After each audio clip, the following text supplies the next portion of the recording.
ஐயப்பா, எதுக்காகப்பா இப்படி ஒரு நாடகம் நடத்துறேன்?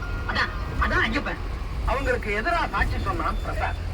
எதிரா சாட்சி சொன்ன பிரசாத் குழந்தை இல்லாம வாழ்நாள் பூரா தவிக்கணுங்கிற காரணத்துக்காக அந்த குலகாரங்க பிரசாத் எரிமேலிக்கு புறப்படுறதுக்கு முன்னாடியே அந்த குழந்தையை கொலை பண்றதுக்கு எரிமேலிக்கு வந்து சேர்ந்து குழந்தைய தேடினாங்க.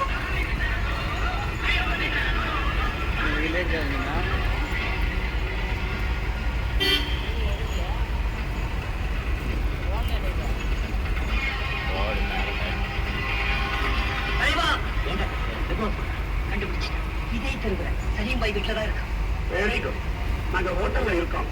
நீ ஒழுங்கு அந்த குழந்தையோட நடமாட்டத்தை தெரிஞ்சுக்கிட்டு நாங்க தப்பிச்சு வந்த விஷயம் இங்க தெரியறதுக்கு முன்ன நாங்க காரியத்தை முடிச்சுட்டு இந்தியா விட்டே நாங்க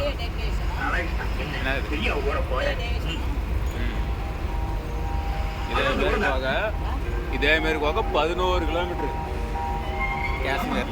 ஒரு பையனும் கூட இருக்காரு. குருவிக்கு பக்கத்துல எது இருந்தாலும் அழிய வேண்டிட்டான். மணி ஸ்டார்ட் பண்ணு.